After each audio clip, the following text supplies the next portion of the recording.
Hey guys, welcome back. So it's officially part 2. We have an appointment for the part 2 IEP today at 9. It's 8:57. We're running literally right on time, so I wanted to pick up the camera and say hi. We're nervous, but we think we are semi-ready, right babe? We're ready, as ready as we could be. And it was kind of like random last minute because they said they didn't know when they would be ready for the IEP, the second one. But then she called me yesterday and said, can you come at 9? So I talked to Melissa and she was like, yeah, we could do it. But we'll update you guys with everything before the IEP and after the IEP, everything that happened after this IEP. So we'll pick you guys back up in a little bit. We had to table it again because we got nowhere. And I'm pretty upset. Hugo is calmly upset. So we got out of the meeting. The level of intensity wasn't as high as the first one, but there was a lot of unanswered questions, data that was not taken down, that was not providing the results that we were looking for. And it was I felt like the school was a little bit all over the place. I didn't want to be pushy, but now I regret not being pushy. Because there was like okay, well, I guess we're kind of jumping, you know? But if you think of, if we're talking about the beginning of the meeting again, we went in there, we talked, it was in his room this time, we were talking to the teacher, and then the other people came in. And now the speech pathologist for the school came in as well. And we were okay, you know, we were discussing, but what she was adamant about is that Christian does not sit still and does not focus and does not engage with her to the level that she feels that he is benefiting from speech. So what I wanted to know from her is how speech looks, because he's supposed to be getting well, I guess she said it doesn't have to be 2 30-minute sessions now. It just has to be a total of an hour a week, or it could even be 2 times a month, as long as it is adding up to the 240 hours a year, which is new to me because ever since he had school, it was always twice a week.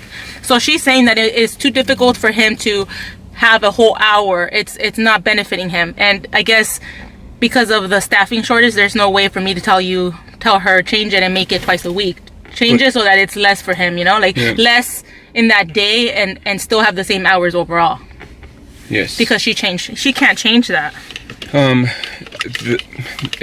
To be honest, I was a little confused at times in the meeting, but what I did understand though, and what we are fighting for, is that we're going to do all these new adjustments and new goals to hopefully help him engage more and be more focused when it comes down to speech. So the thing that she kept insisting, and our BCBA kept saying, that it's probably because the way that the district is getting so many cuts, they have changed it to the point of like, we're not giving you speech, we're supporting your teacher. She kept saying that, like, I don't have goals per se. She kept saying, I am here to support the teacher. And of course I understand that, and regardless, you should have always been supporting and the teacher should have always been implementing this. And we're not saying that she's not. We were trying to specify, we're not saying that she's not supporting this, but he's still benefiting from these hours, you know? So I kept asking her, I'm trying to not like ramble on and on, but I kept asking her, because what they told me to ask her is, what can you do to help him? Like, you're putting all the blame on Christian. Christian is not there yet. He can't focus. He's not benefiting because he's not grasping the concept of blah blah blah. But what can you do to help? Like, how can you change how you're teaching him? Or how can we change the goals to make them more reachable instead of like what you have right now? And she kept saying, oh, I'm just support, I don't have goals. Okay, so then let's rewrite the goals that we can write over here and pretty much just see how that helps you. You know, if you're saying that you can't write the goals, let's change these goals to try to help on the focus and the engagement and the sitting still. and if you can't write the goals, then hopefully that's going to help you wherever you're doing. But it's like, you kept saying support. Then tell me what you're doing with him. You know, like, she said that she would work with the kids while they were eating. Like, how can she improve with that? She would call his name from a distance, right? Like, I guess it would be goals, right, was to Christian respond to his name. And if he's not responding in that setting, can you change the settings? No? Can you change it to when it's like the group time versus the eating time? Yes, which she had a percentage of him hearing out his name 60%, and then when we asked her again, we asked her, okay, so verbally she had written down 60, but when we asked her verbally, we asked her, okay, so how many times out of 10 would you say he listens to his name? She said twice. So that's 20%. So 20%. And then we asked the teacher, does that sound correct? Does he only respond to his name about 2 out of 10 times? And the teacher said, I would say like 5, maybe 4 times. So there is no data being taken down. It's just like they think. And how can we build on that to make him move forward? We have to have a baseline. At the end of the day, what we were fighting for is we want to adjust all these goals and not cut his speech time, because we feel that he needs that speech time. And if they cut the time, it's gonna be even harder to fight for that time once it's gone. So hopefully there's only 3 months left of school, and hopefully these adjustments, if they come to the agreement of what we're looking for, of not cutting speech, hopefully these remaining 3 months adjusting these goals will help him keep his speech time. The main thing that we were arguing about is that they don't have any data. Okay, speech has some data that she has down, but his teacher doesn't really have any data. Like when we ask her how many times does he stand up so often, like we need more than often. At least we need her to track where he's at right now, so that when we make this goal, it's gonna be, we can tell if it's gone up or down, because we can't track often, like all the time. We can't track that. It needs to be trackable. So that's what we're putting down as a goal. We're putting down as a goal, instead of being his apparently, he can't focus for more than, the lady at speech in a group setting said 10 seconds. So we're gonna, that's pushing it. So in a group setting, 10 seconds. Okay, we're gonna do 10 seconds as the first goal, 20 seconds the second, and 30 seconds the next goal. That's measurable. They better have these things measured. For his teacher, we also want to measure everything. Then like it just has to be better measurement. And all we are asking for is change these goals to be more reachable and to be something that will affect his ability to engage and listen and be attentive, whatever. And in 3 months, when the year is ending, we can come back to this and then decide if you still feel like he needs to cut speech. So what we are asking is make these changes that are supposed to help with these lifestyle skills and like his attention. And we're gonna come back to this issue of speech once these goals have been changed and we have data to see if it's gone up or down. Then we can decide, all right, you're right, maybe let's change it for now. The thing that they're saying is, like we could take it off right now. That doesn't mean that he won't get it later on. But they consistently kept saying the goal for speech is to always decrease the hours as they get older. So you're telling me you're gonna cut it when he's young right now, but at one point as he's getting older, you're gonna give the hours back? Like that doesn't make sense, And Melissa kept saying, I've never seen a case where once the hours are taken away, they're given back. So they're like, we could try to write it down. Oh, but we can't write it down specifically like that. Like they're trying to play us in a way, So we kept telling them, I'm not okay with taking away the hours. Give me something to work with, Like I'm asking you, what can you change? What programs can we change to help? But you keep insisting the hours are not working because he's not mentally there yet. The battery died on the other camera, so if we look different, it's because we're on the phone camera.